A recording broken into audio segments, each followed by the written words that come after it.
Ahora puedes tener en tu dispositivo móvil la señal de TV USAC, la televisión alternativa. Ingresa a Play Store y descarga la aplicación Guateplay. Allí encontrarás el logotipo de TV USAC y con un solo clic ingresas para conectarte y disfrutar de nuestra programación, noticias, entrevistas, programas culturales y educativos, transmisiones en vivo y mucho más.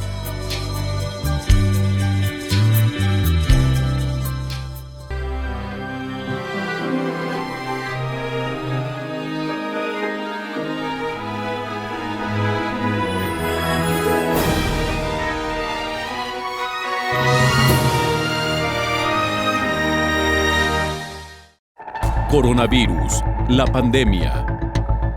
¿Cuáles son los síntomas? ¿Cómo se transmite? ¿Qué puedo hacer para protegerme y prevenir la propagación de la enfermedad? Nuevo padecimiento que ha encendido las alarmas de los sistemas de salud. Coronavirus, la pandemia.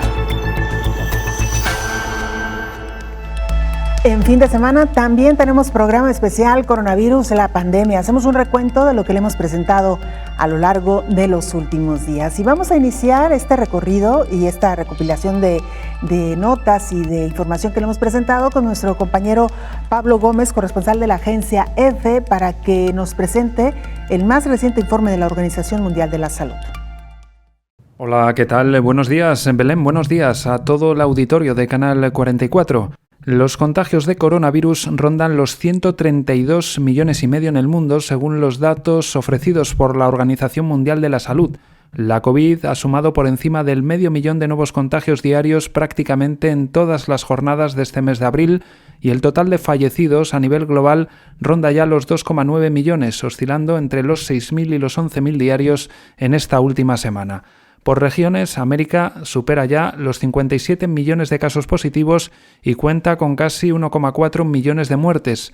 Le sigue Europa con unos 46,5 millones de positivos y alrededor del 1.000.000 de fallecidos. Después viene el sudeste asiático con más de 15,7 millones de casos y unos 225.000 muertos, y el Mediterráneo oriental se aproxima a los 8 millones de positivos y va camino de los 165.000 fallecidos. África y el Pacífico Occidental, por su parte, presentan cifras mucho más inferiores. En cuanto al ranking de países, sigue encabezado por Estados Unidos con más de 30,5 millones de casos, Brasil está ya por encima de los 13 millones, India se acerca a esa cifra de los 13 millones, Francia va camino de 4,8 y Rusia y Reino Unido están alrededor de los 4,5 millones. En número de fallecidos, Estados Unidos supera ya los 550.000, Brasil está por encima de los 335.000, México en torno a los 205.000 y después la India con cerca de 170.000. Por otro lado, el Comité de Expertos de la OMS consideró posible, pero no confirmado, el vínculo entre la vacuna de AstraZeneca y el desarrollo de trombos en un número minoritario de pacientes que recibieron las dosis. En un comunicado, en similares términos a las conclusiones emitidas poco antes por la Agencia Europea del Medicamento, la OMS indicó en las últimas horas que es necesario seguir investigando los factores de riesgo de las vacunaciones, pero subrayó que este tipo de efectos secundarios son muy raros. Reportó desde Europa Pablo Gómez para el programa Coronavirus, la pandemia. Esta semana dedicamos uno de nuestros programas a hablar sobre rehabilitación pulmonar en pacientes post-COVID. Le hemos contado que un porcentaje importante de pacientes que han transitado por esta enfermedad de manera grave requieren rehabilitación pulmonar. Aunque no todos, hay un caso que ha llamado poderosamente la atención, una mujer de 103 años con antecedentes de EPOC que logró salir del hospital. Luego de 11 días internada en un hospital del Seguro Social en Jalisco, México, la señora María, de 103 años, venció la COVID-19. Aunque la señora presentaba una enfermedad pulmonar obstructiva crónica derivada de cocinar durante mucho tiempo con leña, logró salir adelante, gracias a que no tenía alguna otra enfermedad crónica como hipertensión o diabetes. Aunque este caso fue presentado desde el año pasado, es una clara muestra de que sí se puede vencer a este virus. Doña Mari así fue despedida por el personal del instituto cuando fue dada de alta.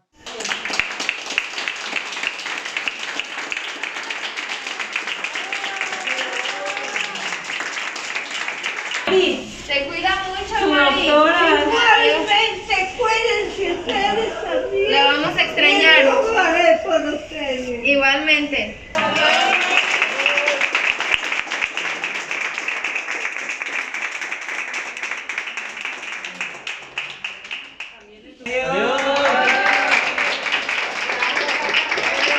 Doña María es originaria de Zacatecas y desde que ingresó a la clínica estuvo muy animosa y consciente. Ella inició con sintomatología 2 días antes, como flujo nasal, fiebre y dificultad respiratoria. Estudios de imagenología en la clínica confirmaron una afectación pulmonar, por lo que se ingresó a la unidad, informó Rocío López Fonseca. Esta semana también charlamos con la epidemióloga Norma Jacobo Hernández, quien aprovechó para hacer un recuento de lo que ha sucedido desde el primer caso que se atendió en México por COVID-19 a los últimos en esta etapa que ya estamos poco más de un año de la llegada de esta pandemia. El aprendizaje ha sido duro, pero sin duda alguna de muy buenos resultados.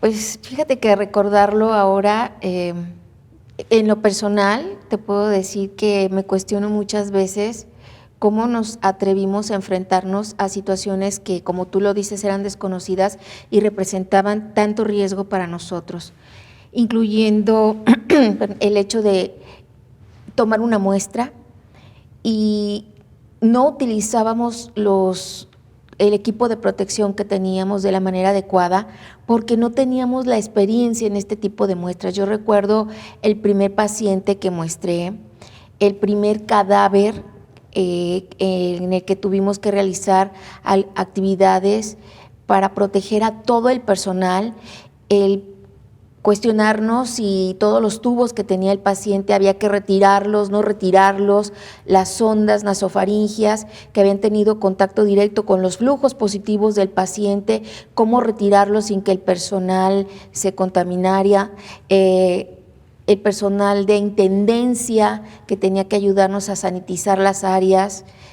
Fue todo un aprendizaje, como tú bien lo dices, pero la verdad es que recordar hoy aquellos primeros momentos, el primer instante en que sabía que iba a tomar una muestra de un paciente altamente sospechoso, y hoy pienso que nunca evaluamos el riesgo de poder infectarnos cuando no existía ninguna experiencia sobre el manejo de los pacientes, lo peor, ¿no? Sobre pensar qué hubiera sucedido si en ese momento yo me hubiera infectado, cuál hubiera sido mi esperanza de vida.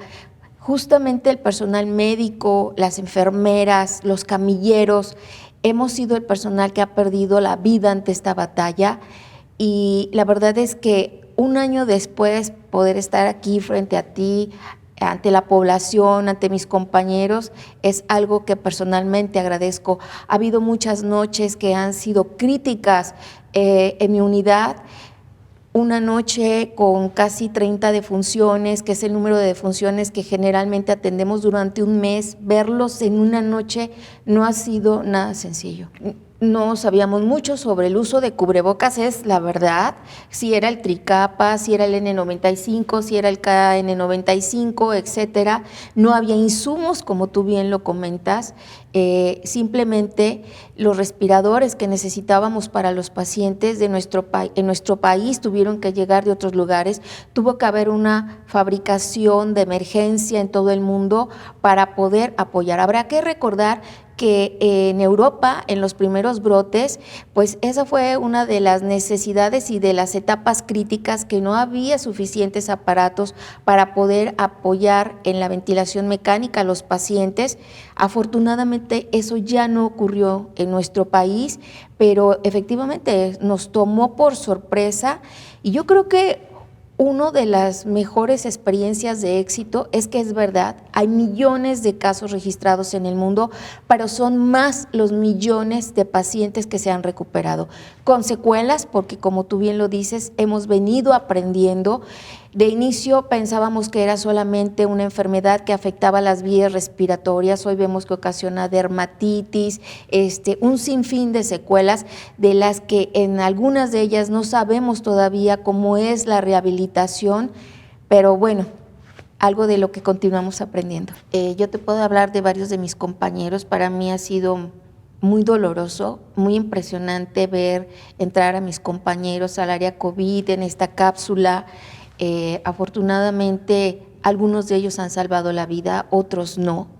Es muy triste caminar por el hospital y los camilleros que alegran la vida del hospital ya no están, algunas enfermeras que se han quedado también, pero bueno, pues es un esfuerzo que ha valido la pena por otros. Desafortunadamente a veces la población no valora esta situación, ¿no?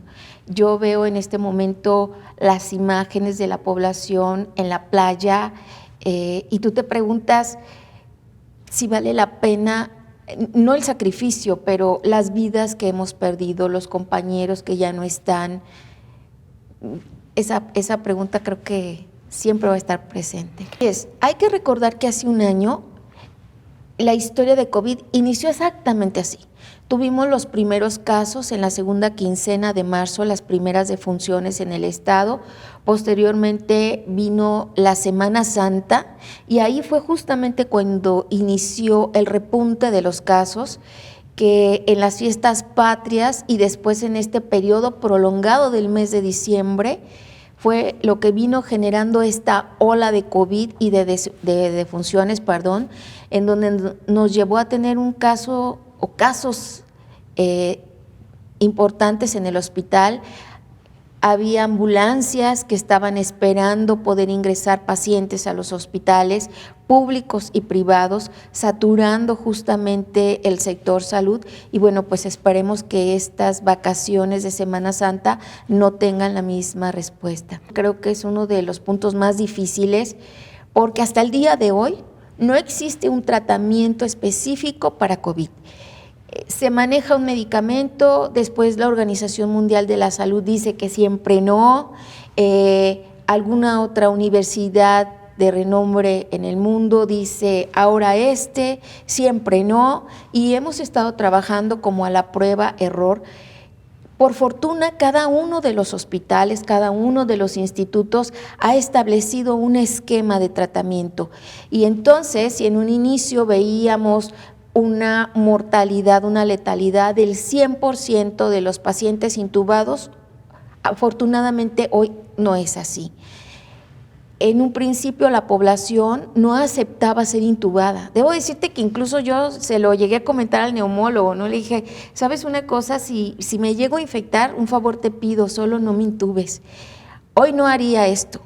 Y hoy, por fortuna, la población acepta la intubación en el primer momento en que les propones este tipo de manejo, y esto ha venido a mejorar bastante el tratamiento de nuestros pacientes. Te puedo comentar que en mi unidad, cuando en un principio teníamos una letalidad prácticamente del 100%, hoy es apenas entre el 14 o 16%. Pacientes que tienen otras enfermedades que nos llevan a que se agrave el cuadro clínico, pero la intubación, los manejos tempranos han venido a mejorar bastante las situaciones de secuelas y sobre todo la mortalidad. El manejo de anticoagulantes de manera temprana, el manejo de antiinflamatorios, el manejo de equipos adecuados, porque no teníamos los suficientes ventiladores en las unidades.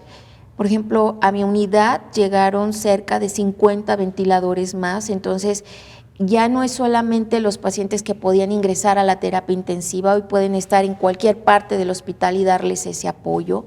Entonces, esta situación, sobre todo de insumos, como platicábamos al inicio, ha venido mejorando mucho el manejo, pero además la experiencia que ha adquirido el personal, ¿sabes?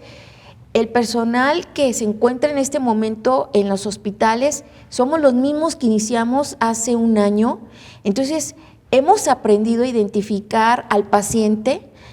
Tú encuentras al paciente que está esperando la consulta desde que lo escuchas respirar, desde que identificas la manera en que está tosiendo. Tú dices, este es un caso COVID, a este paciente pásenlo pronto, este paciente no esperen la prueba. Ahora, de inicio, toma una tomografía, hay un equipo de neumólogos con una experiencia increíble, los médicos internistas. La verdad es que la habilidad que ha adquirido el personal en este momento es como la cereza, ¿sabes?, del pastel de todas las actividades que realizamos.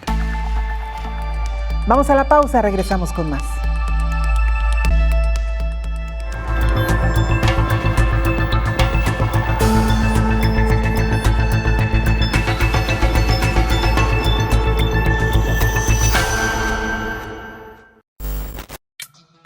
Este es parte del protocolo de regreso a casa. Si por algún motivo sales de tu casa, te recomendamos los siguientes pasos para que no te contagies del COVID-19. Limpia las suelas de los zapatos con una solución de agua, jabón y cloro. Utiliza otro calzado para el interior de tu casa. Cámbiate la ropa y lávala inmediatamente con suficiente agua y jabón, en lavadora o a mano. Báñate, ya que el virus podría estar impregnado en alguna parte de tu cuerpo o en el cabello. Desinfecta las llaves, billetera y celular con un paño humedecido con alcohol de 70 grados. Este es un mensaje de la Universidad de San Carlos de Guatemala.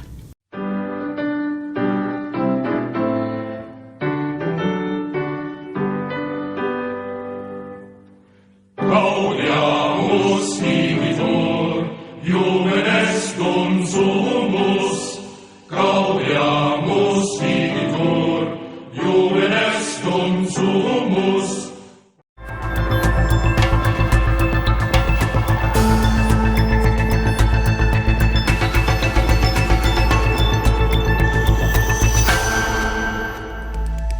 Aunque más de 74 millones de personas en el mundo se han recuperado de COVID-19, el riesgo de una reinfección es latente. El mundo acumula más de 131 millones de personas confirmadas de COVID-19. China, 1 año, 4 meses del surgimiento del brote, al parecer estabilizó los casos. Sin embargo, en países como Europa, América Latina y África, el panorama es de incertidumbre y preocupación por las nuevas variantes. El número de casos crece. Hoy en día, los reportes de confirmaciones se han multiplicado 129 veces con el país índice de positividad, China, e incluso la cifra de muertes es mayor en otras naciones que en donde surgió el virus SARS-CoV-2. Otra cifra que acapara la atención es el número de muertes por país. La cifra llega a 2.850.000 aproximadamente. Los 10 países que no han podido controlar la letalidad de la pandemia son Estados Unidos, Brasil, México, India, Reino Unido, Italia, Rusia, Francia, Alemania, España y Colombia. El común denominador es que tienen una alta tasa de población adulta mayor y una variedad de enfermedades no transmisibles que resultan ser fatales ante cualquier virus o bacterias. En esta pandemia no solo los enfermos y muertos son el eslabón de la cadena coronaria, también están las y los pacientes que se han recuperado luego de resultar infectados con el virus. De total de los casos acumulados por COVID-19, más de la mitad se han recuperado. De acuerdo con el mapa diario de Johns Hopkins, suman más de 74.370.000 personas que se han recuperado. El top 5 de los países con más pacientes que han salido de la enfermedad coronaria destaca India, Brasil, Rusia, Turquía e Italia. Aunque las personas hayan recuperado de COVID-19, el riesgo de reinfección es latente, de ahí el llamado mundial a mantener las medidas de seguridad para evitar contraer el virus. Además, hay que recordar que las secuelas como la pérdida de gusto y olfato persisten durante semanas o meses después de la recuperación y no son motivo para demorar la suspensión del aislamiento. La COVID-19 se mantiene el rojo vivo incluso en quienes ya han pasado por su virus. Bajar la guardia sanitaria en estos tiempos en que se transita por varias variantes se corre el riesgo de que vuelvan a congestionarse los hospitales del sistema de salud mundial. Informó Isaura López Villalobos. La epidemióloga Norma Jacobo dice que una de las prioridades del personal médico que atiende a pacientes con COVID-19 es mantener el bienestar emocional y la salud mental tanto del paciente como de la familia. Hemos buscado la manera de cómo mantener al paciente cercano a su familia a través de un iPad. Todos los días se les permite estar en comunicación con sus familiares. Hay quien les graba un video, se los hace llegar a través de un celular. La verdad es que la comunicación con la familia es vital.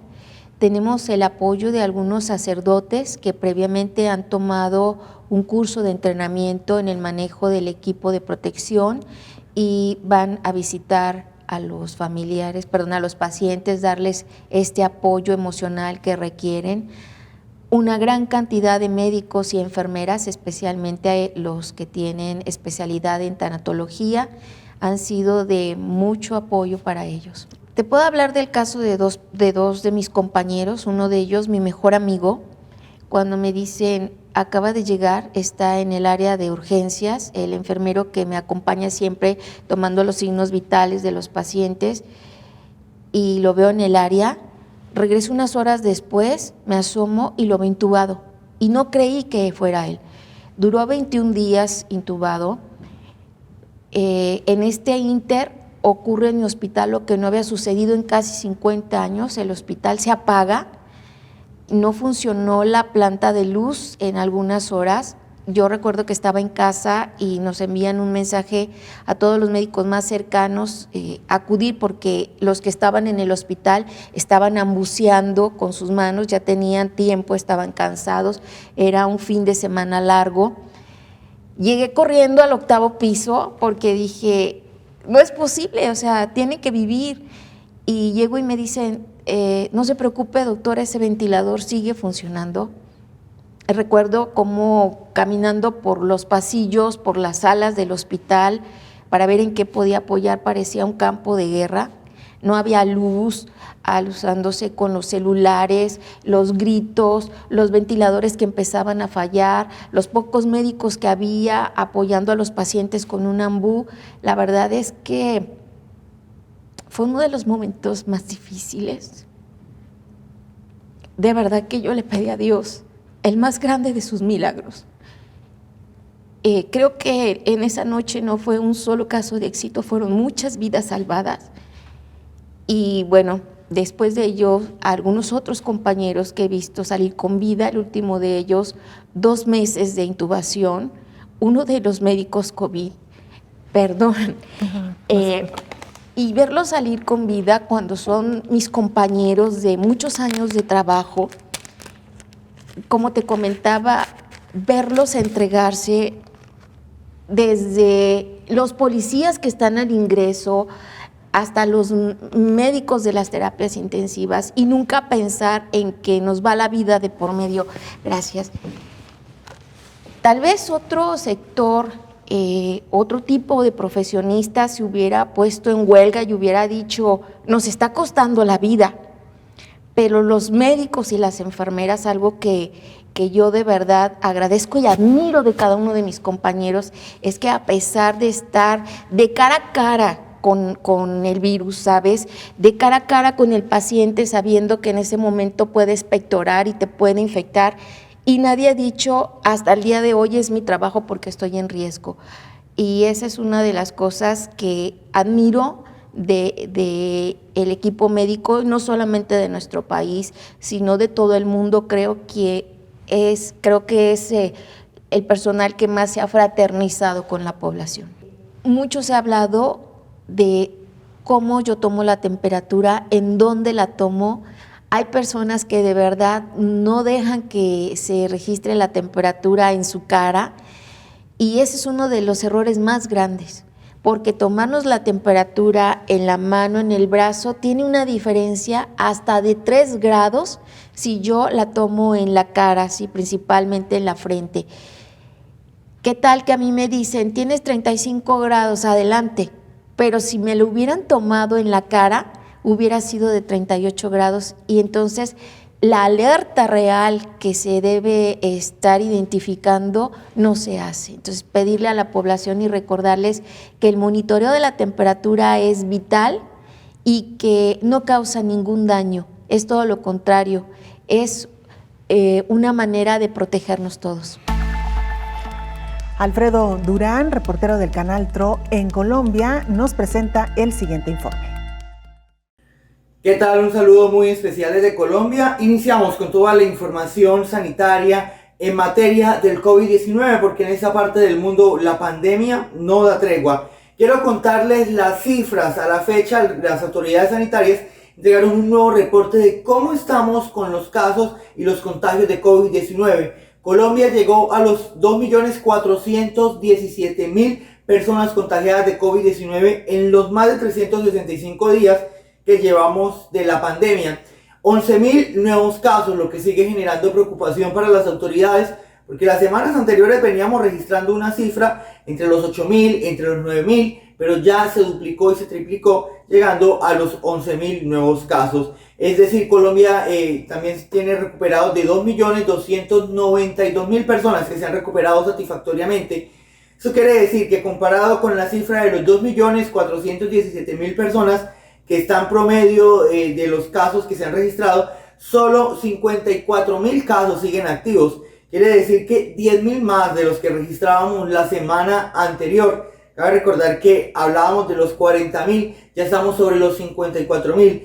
Algunas autoridades sanitarias, médicas y también expertos epidemiólogos han señalado que Colombia ha iniciado ese tercer pico de la pandemia y hay ciudades que ya están en medio de ese proceso de este pico de la pandemia. Cabe recordar que también han fallecido 140 personas en las últimas horas, para un total de 63.000 personas que han fallecido a causa del coronavirus en esta parte del mundo. La recomendación de las autoridades ha sido clara en medio de esta Semana Santa que ya se está viviendo, en medio de toda esta semana. Le han indicado a las personas que van a frecuentar algunos lugares, que van a viajar en medio del proceso de la reactivación, utilizar las medidas de autocuidado y autoprotección para evitar que se genere este pico y se generen muchas más muertes. El nivel de ocupación de camas UCI a la fecha ya va en el 60% a nivel nacional. Más de 14 ciudades se encuentran en alerta roja o en alerta hospitalaria por el nivel de ocupación de camas UCI, lo que sigue generando preocupación en las autoridades. Sin embargo, también se han tomado algunas medidas como pico y cédula y el toque de queda en estas ciudades o en algunas ciudades del país o en las principales donde se presenta este pico de la pandemia, como es la costa atlántica y de pronto Antioquia. Las autoridades han señalado que hay toque de queda.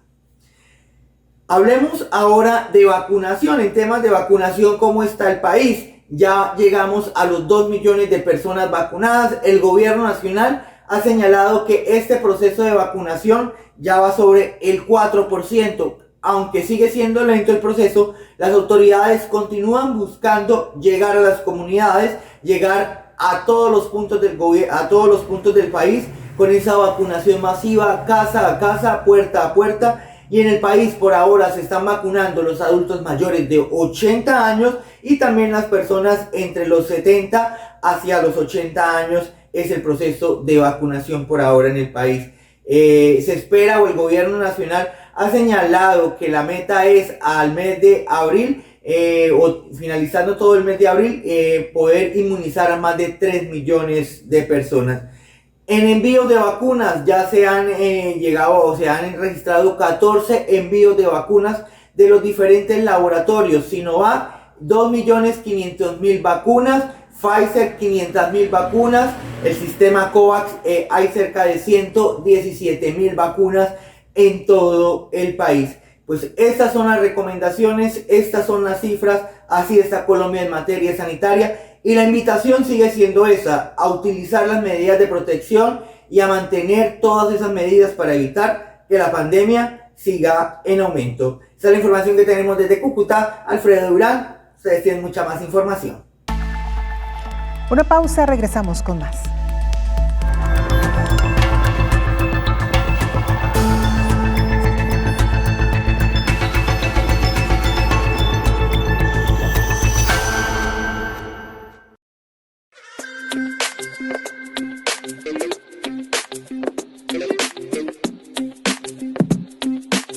Al momento que estamos filmando este video, 50 casos de COVID-19 han sido confirmados en nuestro país. Los casos van en aumento exponencialmente. Todos estamos en riesgo. Todos somos vulnerables al virus. ¿Pero qué estamos haciendo para prevenir que esta situación empeore? ¿Qué estamos haciendo para que esto no se nos salga de nuestras manos? Algunos de nosotros hemos optado por permanecer en nuestra casa. Por incrementar las medidas de higiene y respetar el distanciamiento social. Pero muchos otros siguen en las calles, indiferentes a la emergencia. Despreocupados, como que si nada pasara. Así que hoy les tenemos un mensaje a todos ellos.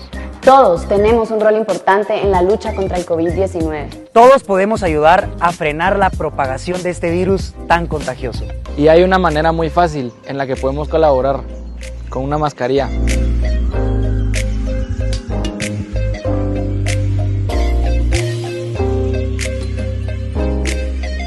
Existen estudios que confirman que usar una mascarilla representa una primera barrera física contra el virus. Es una medida de protección importante que puede ayudarnos a disminuir el riesgo de exposición a la COVID-19, tanto para nosotros mismos como para aquellos que están a nuestro alrededor. Entonces, ¿qué vas a hacer? ¿Cómo vas a ayudar a que esta situación no empeore más? Por favor, quédate en casa y si tienes que salir, usa la mascarilla. Si yo uso mascarilla, te protejo a ti. Y si tú usas mascarilla, me proteges a mí. Deja de pensarlo. Deja de excusarte. Demostrémosle al mundo que los guatemaltecos responsables somos más. Ponte la mascarilla.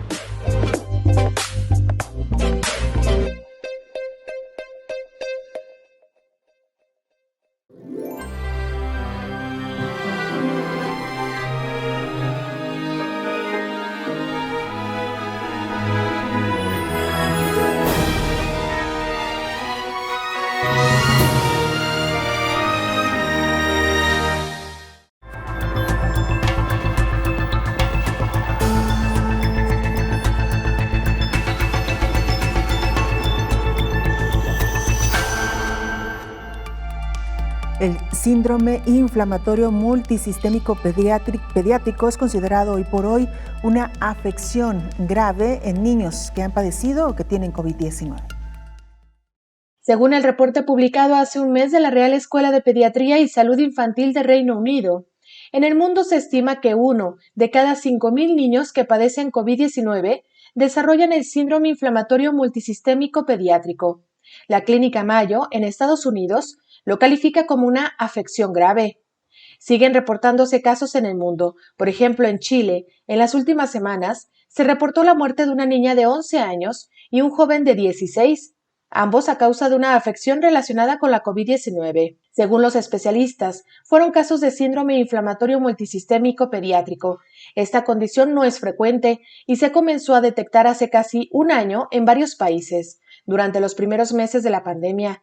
Los expertos advierten que aunque tienen indicios, todavía hay muchas preguntas por resolver, como la causa que lo provoca y cuáles son los factores de riesgo.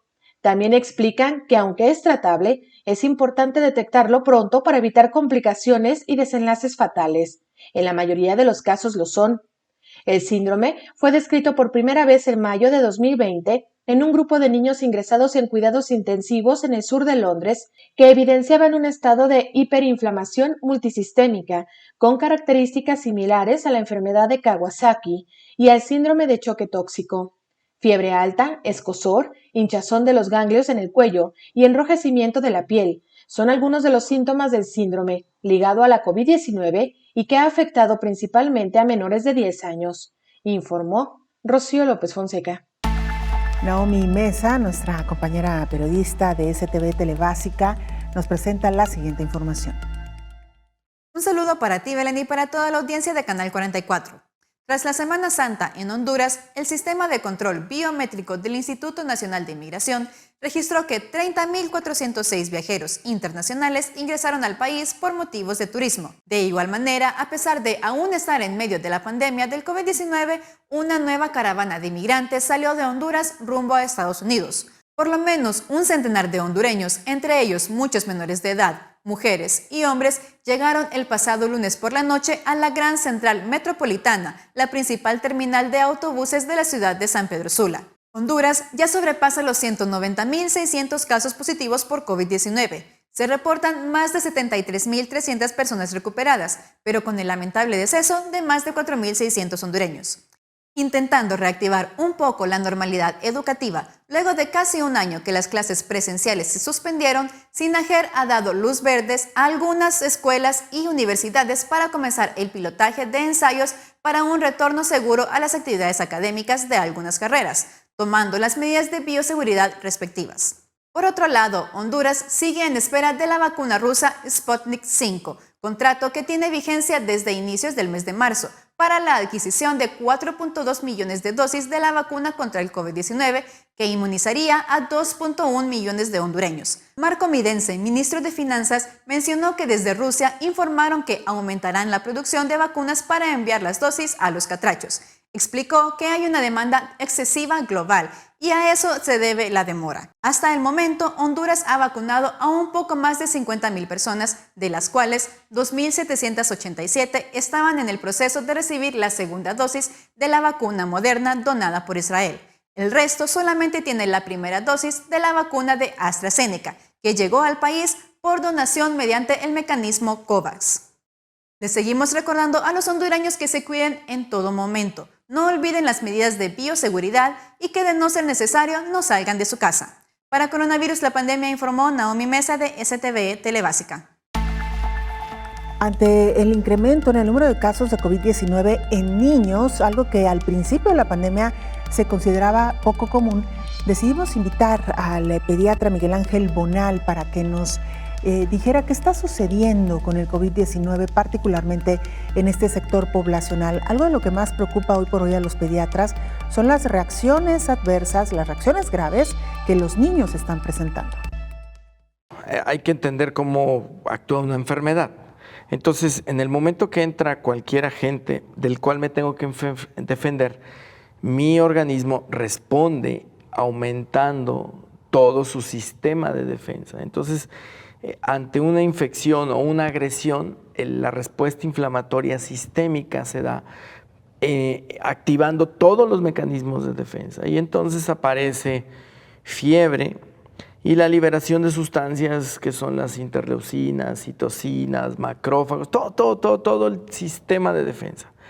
La respuesta inflamatoria sistémica se da en cualquier enfermedad o cualquier agresión que usted, un adulto o un niño, sufra.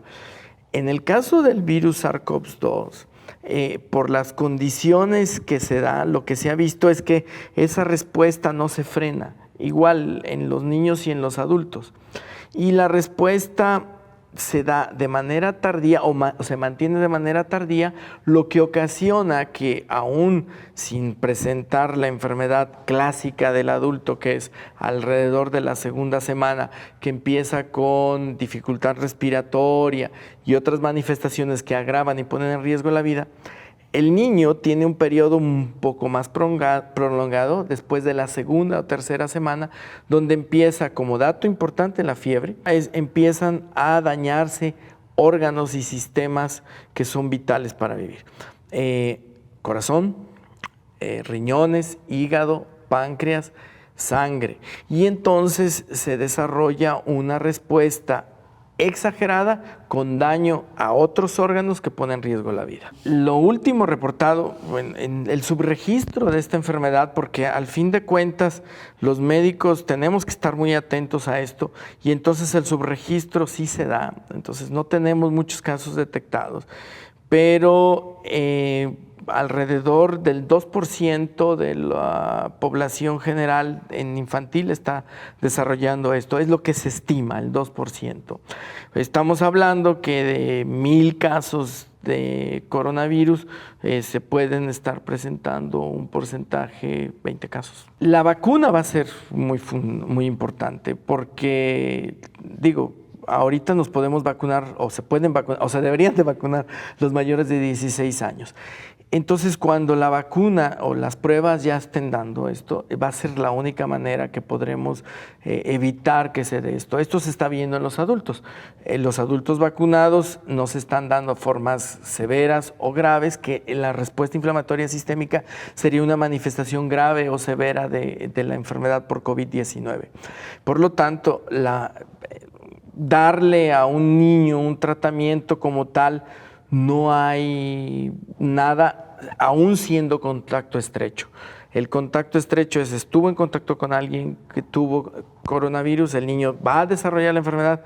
Dar algo en realidad no está nada comprobado. Hay algunas cosas que han mostrado efectividad, pero no es nada certero. La observación en estos casos. La observación y el acudir a tiempo a recibir atención. Sobre todo el médico deberá de estar atento a datos que podré mencionar, como es la fiebre, disminución de la cantidad de pipí que hace, ataque al estado general, o sea, que el niño se vea mal, más mal de lo que se vería con un cuadro viral habitual, como una gripa, y pueden aparecer ya efectos secundarios, que es la dificultad respiratoria, acelerarse el corazón, empezar a disminuir la saturación, edema de extremidades inferiores, y se van agregando todo como un reflejo del daño que están teniendo los órganos y sistemas que están siendo afectados. El virus tiene la capacidad de hacer daño directo, y esto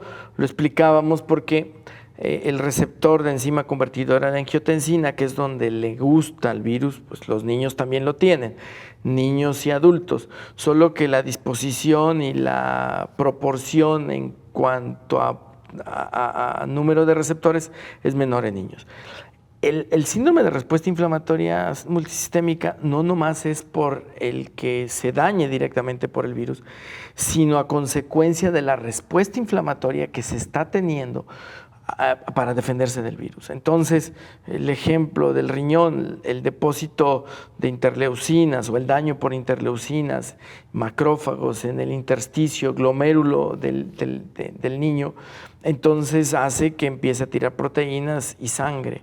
Es por eso que los pacientes, en niños, el daño renal se da no solamente por el daño directo como es en el adulto, sino a consecuencia de la respuesta inflamatoria que está. Y eso también se da en corazón, en páncreas, en el mismo pulmón.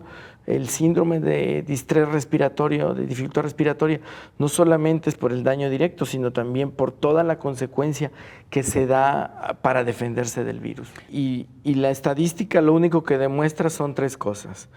La capacidad o la capacidad de atención que se da en el nivel hospitalario. Segundo, la premura, o sea, llegar a tiempo antes de que suceda un daño mayor. Y tercero, la cultura. La cultura que debemos de tener los papás para detectar que lo que está pasando con nuestro hijo debe de recibir atención pronta. La tasa de letalidad, como se mostró ahí en Brasil, depende mucho de eso, la capacidad hospitalaria, la premura con lo que llega, y los tratamientos o lo que se les da a los niños antes de llegar a recibir la atención adecuada. Nos ha enseñado mucho esta pandemia acerca de eso, ¿no? Lo que captamos de casos, porque no sabemos lo que está sucediendo en el mundo, en los niños, nos da un subregistro. Y lo que usted acaba de decir es fundamental.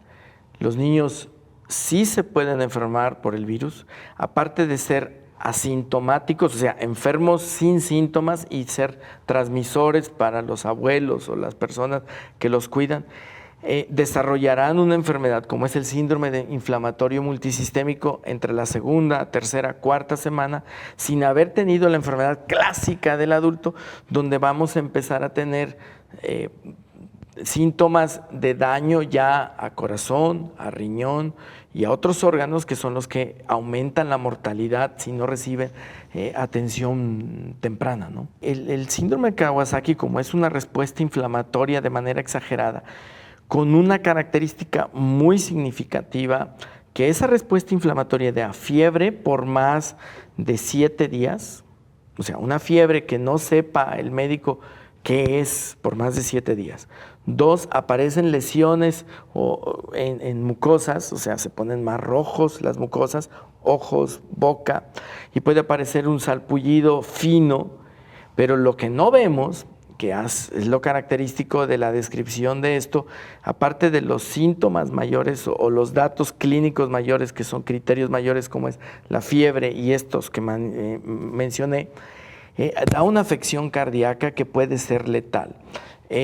Al dañar los vasos sanguíneos que llevan la sangre, sobre todo en las arterias coronarias en el corazón, la adelgazan y se empiezan a formar por el daño directo chipotitos, que son los aneurismas. Esos aneurismas van a llevar a condicionar que falle el riego sanguíneo, o sea, lo que alimenta al corazón, y un corazón que está trabajando de más sin una adecuada alimentación o perfusión sanguínea, pues causa infartos y muerte súbita en ellos. Vamos a nuestra última pausa, regresamos con más.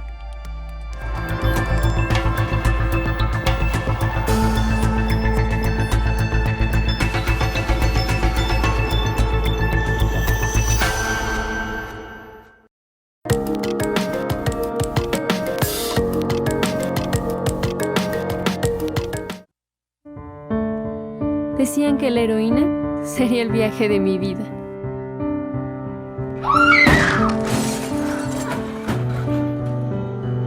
Hija.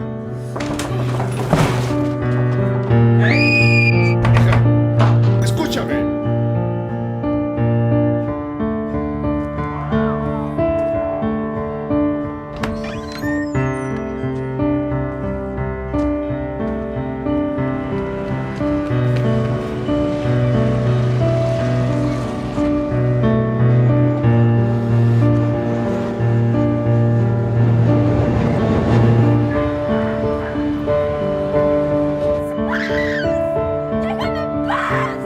Decían que la heroína sería el viaje de mi vida.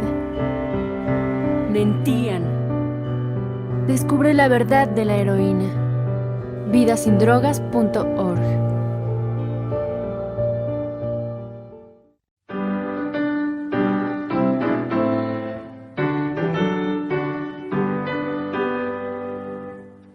Gaudiamus vivitor, Iuven est consumus. Gaudiamus vivitor, Iuven est consumus.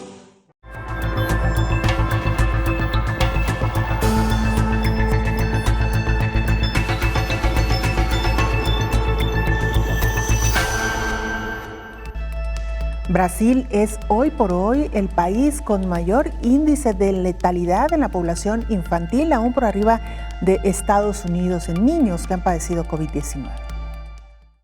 De acuerdo con el reporte más reciente de la Organización Panamericana de la Salud, 20 países y territorios de América reportaron en conjunto 3.526 casos de síndrome inflamatorio multisistémico, incluidas 95 defunciones en lo que va de la pandemia. Diversos reportes y publicaciones científicas provenientes de diferentes lugares a nivel mundial han descrito grupos de niños y adolescentes que requieren ingreso en unidades de cuidados intensivos con una afección inflamatoria multisistémica con algunas características similares a las de la enfermedad de Kawasaki y el síndrome de choque tóxico.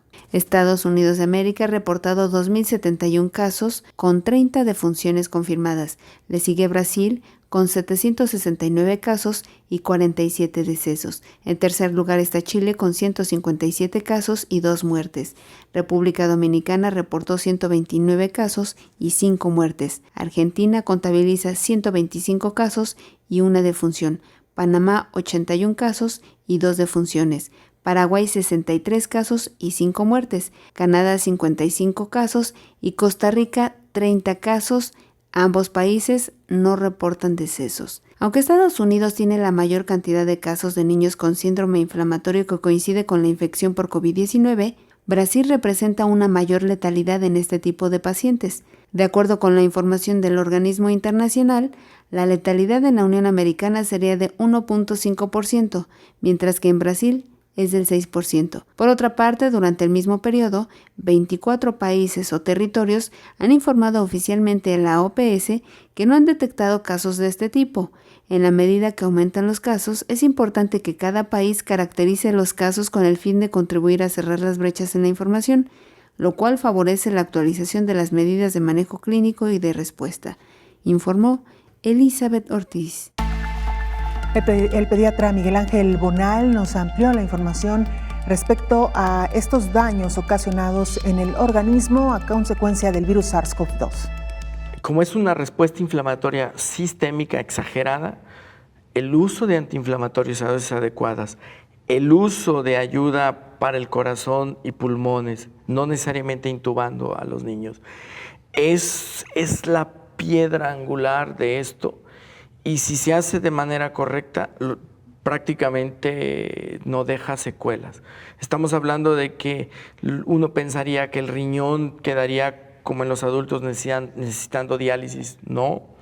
El corazón con capacidad, si se recupera y se frena la respuesta inflamatoria y se soporta la capacidad cardíaca sin secuelas, tomando en cuenta que si se asocia con Kawasaki, donde hay afectación cardiológica, si se hace a tiempo y bien, prácticamente la funcionalidad queda normal. Pulmón con capacidades pulmonares normales, sin necesidad de irse a casa con oxígeno. Lo que hemos aprendido en este año, 3 meses, ha sido, antes, por ejemplo, un niño con respuesta inflamatoria multisistémica, lo dábamos de alta a la 3ª semana, algunos con oxígeno. Ahorita se están yendo antes de la 2ª semana sin oxígeno. Entonces sí hemos aprendido a hacer las cosas de manera diferente y la mortalidad ha sido, al menos con mi grupo de trabajo, ha sido el 0%. Lo importante de las cepas nuevas, que son 4, las más importantes, que lo voy a mencionar, brasileña, la inglesa, la canadiense y la sudafricana. Lo dije así, en ese orden, no por importancia, sino porque así me vinieron a la mente. Lo importante de esto son 2 cosas. Su capacidad de enfermar aumenta, en algunos hasta arriba del 50%. Por ejemplo, la inglesa, la B117, es 50% más transmisible. Por lo tanto, si esto lo tomamos en cuenta, que adultos y menores pues, van a enfermarse mucho más fácil. Es por eso que se ha hecho hincapié en esta variante de que el uso de cubrebocas debe de ser de manera estricta y sobre todo de un cubrebocas de mayor eficiencia. Si esto lo tomamos en cuenta, que las variantes son estas, aumenta su transmisibilidad. Y segundo, la otra importancia es que si las vacunas están sirviendo para prevenir este contagio, entonces tomamos en cuenta que las vacunas, sobre todo la que aparentemente la variable brasileña, las vacunas que existen actualmente no cubren a todos con efectividad esa cepa. Entonces sumamos los 2 factores, entonces tendremos que, sí debemos de seguir extremando cuidados. Esto en que enferme más a los niños no se ha demostrado. Se sigue comportando exactamente igual, lo mismo. O sea, los niños pueden ser portadores asintomáticos, pueden enfermar sin síntomas graves, volvemos otra vez a lo mismo, podrán desarrollar el síndrome de respuesta inflamatoria multisistémica, pero todavía no sabemos cómo se comporta en los niños, si esto va a ser más mortal o no. En los adultos, los análisis estadísticos dicen, pues sí, se enferman más complicaciones, mayor mortalidad, pero no necesariamente como que sean más mortales por ser una variable más letal. La mejor vacuna es la que se pone. Las vacunas en el tiempo nos han enseñado que las vacunas están diseñadas para 3 cosas: para no enfermarnos y, por supuesto, para no tener complicaciones asociadas a la enfermedad, y lo más importante, para no morir. Las vacunas para COVID-19 han demostrado que disminuyen la mortalidad, o sea, son una vacuna que nos van a decir, por amor de Dios, vacúnate y no te vas a morir. Y segundo, no va a tener formas moderadas o severas, por lo tanto vamos a tener menos secuelas. Y respondiendo a su pregunta, los ensayos clínicos, que ya lo dijimos, mayores de 16 años se pueden vacunar con lo que hay de evidencia con las vacunas actuales. Los ensayos que están actualmente han mostrado efectividad. Muy probablemente se van a abrir a población de menores de 16 años muy pronto. Yo creo que en unos 3 meses ya estarán vacunando en otros países, sobre todo Israel, que es el que tiene la pauta, en adultos mayores prácticamente tiene vacunados al 100%. Entonces les faltan las personas menores de 16 años. Israel, los estudios en Israel, en Inglaterra han mostrado que sí nos debemos de vacunar también a los niños. Con seguridad, sí.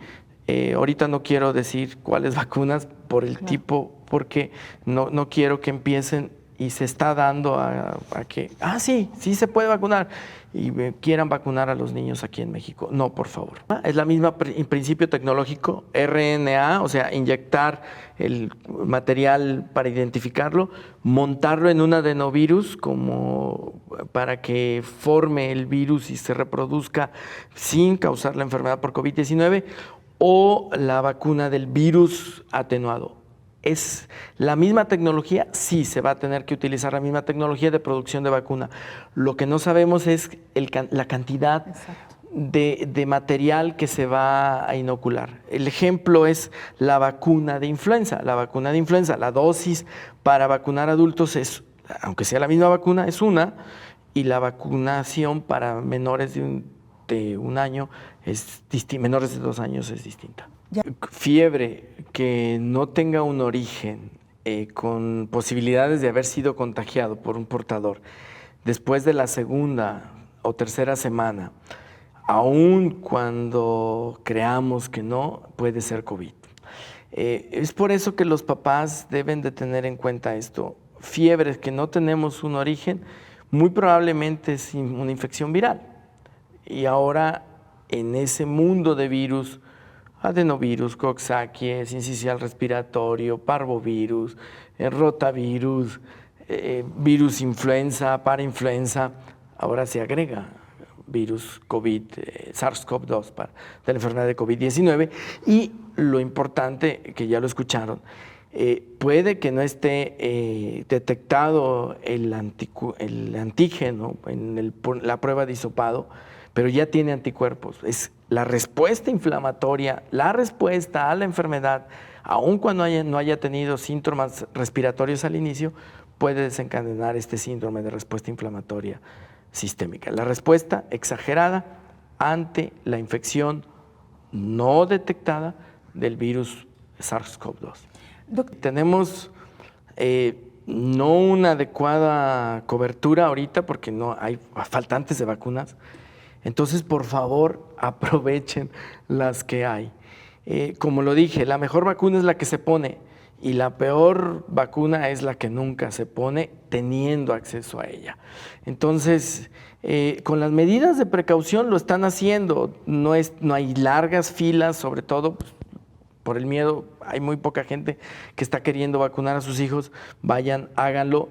Recuerden que el esquema básico de los 2, 4 y 6 meses con la vacuna neumococo, rotavirus y difteria, tosferina, tétanos, hemófilos, influenza, hepatitis B y polio, tienen que aplicarlas. O sea, vayan. Sarampión al año y en algunos lugares del sector salud hay varicela y hepatitis A.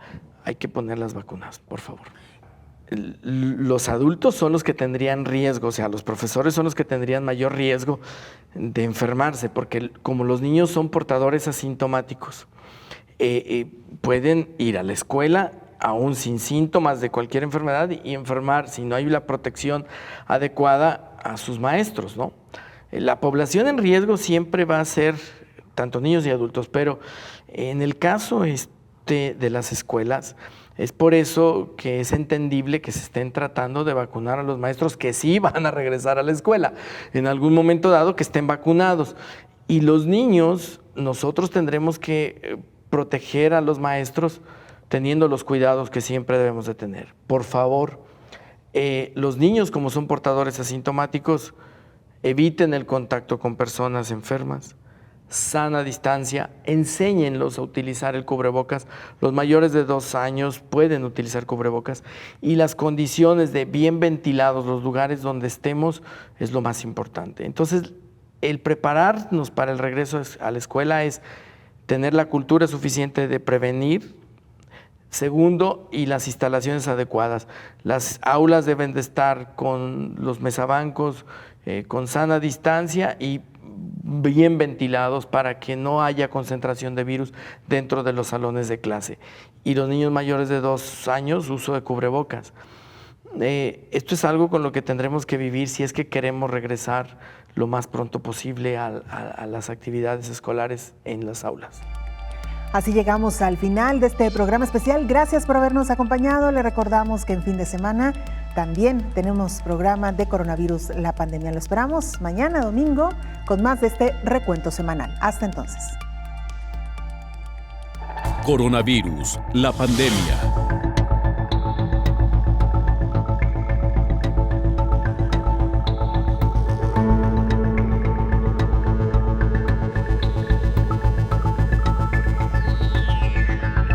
Coronavirus, la pandemia.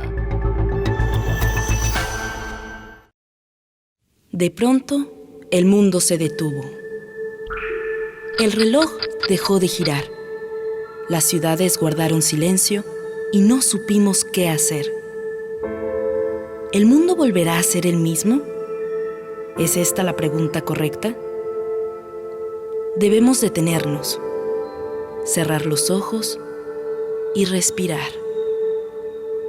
Este es un llamado a la reflexión. Estábamos tan ocupados en nuestros problemas que nos olvidamos del planeta sobre el que estamos parados. Habituados a nuestra comodidad, olvidamos que todo lo que tomamos de la naturaleza tiene un precio por el que debemos pagar. Quizás las preguntas que deberíamos hacernos ahora son: ¿cuándo fue la última vez que nos detuvimos? ¿Qué podemos hacer para respetar nuestro único hogar? ¿Hace cuánto no miramos las estrellas? ¿Hemos admirado la vida, los árboles y las plantas? Este es un mensaje de la naturaleza, una oportunidad que tenemos para apreciar lo que damos por sentado. Nuestro planeta nos recuerda que estamos aquí para colaborar con él. Somos sus invitados y ha llegado el momento de mostrar agradecimiento. Ahora nos queda volver a aprender, reinterpretar qué es lo más importante, escucharnos a nosotros mismos y valorar las cosas que habíamos olvidado. Sobreviviremos, tal como la humanidad lo ha hecho antes. Esto quedará atrás y lograremos salir adelante. Pero con una diferencia fundamental. Debemos cambiar nuestra actitud hacia el planeta. Solo así habremos entendido nuestro rol en el ciclo de la vida.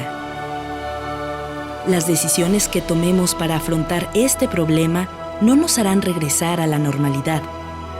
Servirá para traernos un futuro mejor. Cuando esto acabe, estaremos con nuestros padres, hijos y amigos. Miraremos hacia las estrellas y, juntos, nos daremos cuenta de que nunca las habíamos apreciado como ahora. Canal 44, la señal de todos.